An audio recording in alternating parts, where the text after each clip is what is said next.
শীতের বাজারে ছেয়েছে ভেজাল গুড়, কিন্তু খাঁটি গুড় চিনবেন কিভাবে? দেখে নাকি গন্ধে? খাঁটি গুড় চেনার এই গুড়োরও রহস্য জানলে আপনাকে টাকা দিয়ে আর ঠকতে হবে না। গোটা বাজার ভরেছে ভেজাল গুড়ে। আসল খেজুরের গুড় নাকি নকল? এবার কয়েকটা টিপসেই ফাঁস হয়ে যাবে রহস্য। কম রসে বাড়ছে ভেজাল গুড়ের দাপট। গুড়ে তেল, স্টার্চ, আখের রস। নকল গুড় চিনবেন কিভাবে? শুধুমাত্র গুড় কেনার সময় মাথায় রাখুন এই সমস্ত বিষয়গুলি। শীতের মুখে বাঙালির ঘরে ঘরে খেজুরের গুড়ের গন্ধ মানেই উৎসবের আমেজ, কিন্তু প্রকৃত খেজুরের রস না মিললে যে আসল গুড় তৈরি হয় না তা অনেকেই বুঝতে পারেন না। খেজুর গাছ থেকে রস সংগ্রহের জন্য প্রয়োজন জাকিয়ে ঠান্ডা না করলে রসের মিষ্টত্ব কমে যায়, আর তাতেই গুড়ের গুণমানের অবনতি ঘটে।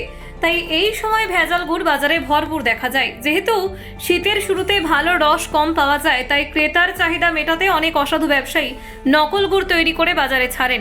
খেজুরের রসের সঙ্গে অন্য উপাদান মিশিয়ে দ্রুত গুড় তৈরি করা যায় বলেই ভেজালের প্রবণতা বাড়ছে। ফলে বাজারে থাকা অনেক গুড়ই আর আসল থাকে না।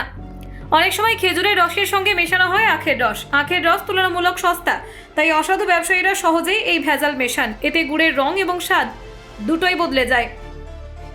আসল খেজুরের গুড়ের নিজস্ব গন্ধ থাকে, যা আখের রসের ভেজালে হারিয়ে যায়। গুড়ে ভেজালের আরেকটি সাধারণ দিক হলো স্টার্চ মেশানো। গুড়ের পরিমাণ বাড়াতে এবং জমাট বাঁধাতে অনেকে স্টার্চ ব্যবহার করেন। স্টার্চ মেশানো গুড় দেখতে ঠিকই লাগে, কিন্তু স্বাদ এবং গুণমান দুটোই কমে যায়। এই স্টার্চ শরীরের জন্য ক্ষতিকর। স্টার্চ মিশ্রণ বোঝার একটি সহজ উপায় হচ্ছে সামান্য গুড় পরিষ্কার জলে ফেলে দেখুন। যদি পুরোপুরি জলে মিশে যায় তবে তা ভালো, কিন্তু যদি তলায় কোনো দানা বা আবর্জনা জমা হয় তাহলে বুঝতে হবে গুড়ে ভেজাল আছে। এভাবে খুব সহজেই বাড়িতেই পরীক্ষা করা যায়। অনেক ব্যবসায়ী গুড়ের মসৃণতা বজায় রাখতে তেলের ব্যবহার করেন। তেল মেশালে গুড় দেখতে চকচকে লাগে এবং দীর্ঘদিন নষ্ট হয় না, কিন্তু এই ভেজাল গুড় খাওয়া শরীরের পক্ষে একদম ভালো নয়। হাতে সামান্য গুড় ঘষে দেখলে তেলের উপস্থিতি বোঝা যায়। গুড়ের সুবাসও একটি গুরুত্বপূর্ণ লক্ষণ।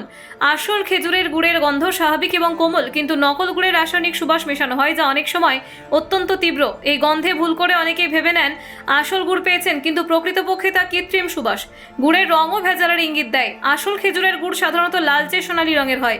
রাসায়নিক মেশানো রং তারও উজ্জ্বল হয়ে যায়। এমনকি দেখতে স্ফটিকের মতো স্বচ্ছ দানা পাওয়া যায়। এই স্ফটিক ভাব বেশি থাকলে তা ভেজাল হওয়ার সম্ভাবনা প্রবল। আসল গুড় সাধারণত কিছুটা নরম, হাতে নিলে সহজে ভাঙে এবং মুখে দিলে দ্রুত গলে যায়।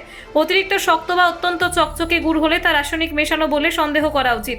ভেজাল গুড়ের সমস্যা এড়াতে জানা জরুরি আসল গুড় কিভাবে তৈরি হয়। খেজুর গাছ থেকে সূর্য ওঠার আগে রস সংগ্রহ করতে হয়। এই রস খুব দ্রুত নষ্ট হয়ে যায়, তাই সঙ্গে সঙ্গে জাল দিয়ে রান্না শুরু হয়।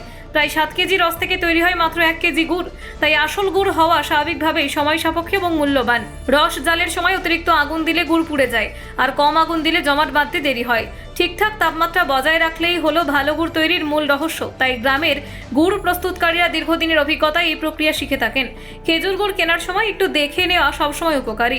আসল খেজুরের গুড় মুখে দিলেই তার স্বাদ ও সুবাস বুঝে যাবে। নকল গুড় সাধারণত শুধু মিষ্টি হলেও সেই খেজুরের রসের নিজস্ব টান থাকে না। Bureau report, news prime Times.